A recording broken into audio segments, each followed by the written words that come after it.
అంటే యేసు అనే నామములోనే, అంటే నేనే క్రీస్తుని అని మోసపుచ్చటానికి యేసు ప్రభు వారి రాకక ముందు ఈయన రాక జరగబోతుంది. ఈయన రాకలో ఏం జరుగుతాయంటే క్రైస్తవుల మీదకి భయంకరమైన వధ వస్తుంది. భయంకరమైన వధ.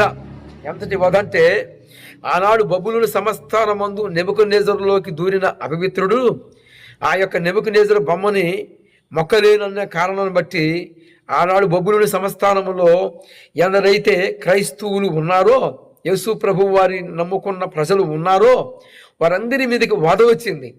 అయితే వారి విశ్వాసాన్ని వారు కాపాడుకున్నట్లుగా పరిశుద్ధాత్మ దేవుడే సహాయం చేశాడు. అయితే ఇక్కడ ఆనాడు బబులోను సంస్థానములో ఎలాగైతే భయంకరమైన వధ జరిగిందో, బొమ్మకి మొక్కనందున ఆ బొమ్మకి మొక్కన కారణాన్ని బట్టి ఆనాడు వధ జరిగింది. అలాగనే ఇక రాబోతున్న ఈ యొక్క రోజుల్లో క్రీస్తు న్యాయ ధర్మ విరోధియగు పాప పురుషుడు హేయమైన వస్తువుగా, అంటే ఒక శరీరాన్ని ధరించుకొని ఇప్పుడు దాకా కంటికి కనపడకుండా ఉన్నాయి. ఇప్పుడు రెండు శక్తులు, దైవశక్తి శరీరాన్ని ధరించుకొని రాబోతున్నాడు.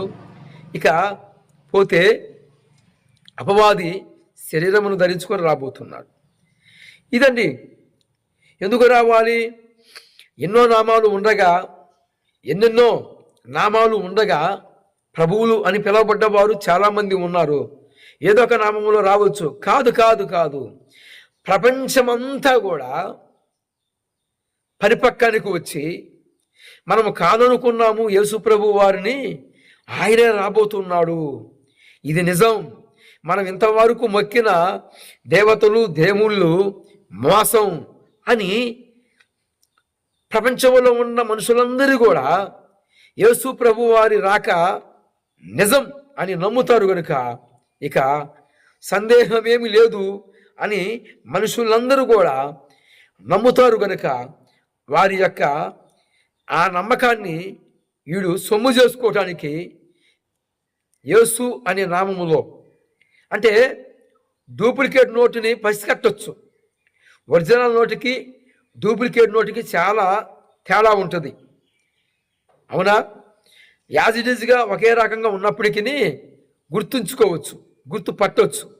నిజమైన సత్య సంబంధులు, మరి దేవుని యొక్క రక్తములో కడగబడిన వారికి అసలుకి వచ్చిన వాడు ఎవరో, మరి రాబోతున్న ఆయన ఎలాగా వస్తాడో అనేది పరిశుద్ధ గ్రంథమైన బైబిల్ సాక్ష్యం ఇస్తుంది. ధ్యానం చేస్తే రెండు రాకలు, ఒకటి అపవాది రాక, మరొకటి సత్యవంతుడు, పాపుల రక్షకుడు, న్యాయవంతుడు, ఆది సంభూతుడు, మహాదేవుడు లోక పాపములను భరించుకొని హరించి మానవ జాతి అంతటి దోషములను మరి ప్రక్షాళన చేసిన వాడు ఆయనే పాపుల రక్షకుడు. ఆయన ఎలాగ వస్తాడో అనేది మనకు బైబిల్ చక్కగా సాక్ష్యం ఇచ్చింది. కనుక నిజమైన దేవుని ప్రజలకి నిజమైన దేవుడి గురించి వారికి తెలియజేయబడుతుంది. అసత్యములో ఉన్నవారు ఉన్నారు చూసారా, వారు నమ్మి వాని యొక్క 666 ముద్ర వేసుకోవటానికి సిద్ధంగా ఉంటారు.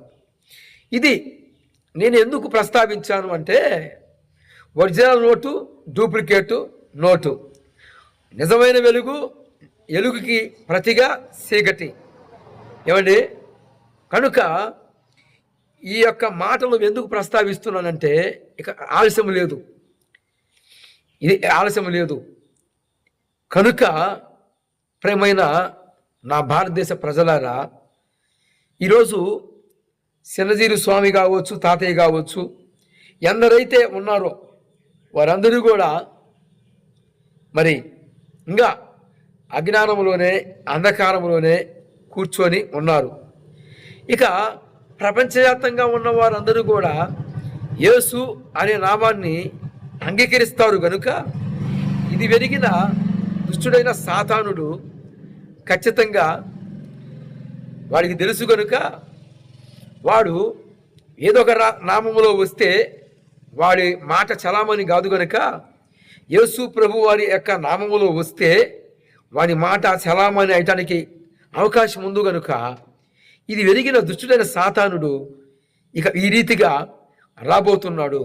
అయితే నిజమైన దేవుని బిడ్డలకి, దేవుని ప్రజలకి వాడు ఆబద్ధీకుడని, వాడు మోసగాడని, అసలుకి దేవుని చర్యలకి మరి దెయ్యపు చర్యలు చాలా వ్యత్యాసం ఉంటుంది కనుక దాన్ని గ్రహిస్తారు కొందరు సత్య సముద్రులుగా ఉన్న ప్రజలు.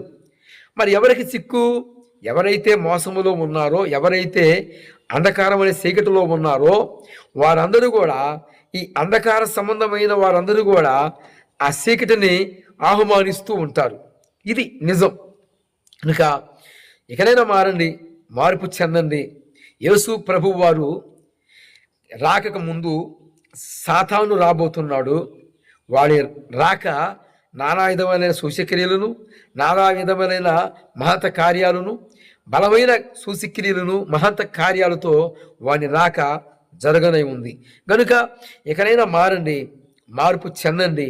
ప్రభువుని యేసుక్రీస్తు వారు మీ మనోనేత్రాలు వెలిగించి ప్రభువుని యేసుక్రీస్తు వారి రక్తములో కడగబడితే మీ పాపముల నుండి నా ప్రభువు వారు విడిపిస్తాడు. Praise the lord. కనుక ఎక్కడైనా మారండి, మార్పు చెందండి. ప్రభువారే మీ కనులు వెలిగించునుగాక. ఆమేన్, ఆమేన్. దేవుళ్ళు ఎంతో మంది ఉండరా, దేవుడు ఎప్పుడు ఒక్కడే ఉంటాడు.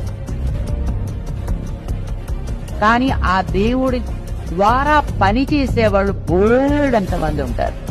దేవుళ్ళు ఎంతమంది? ఒక్కడు. దేవతలు చాలా మంది ఉంటారు.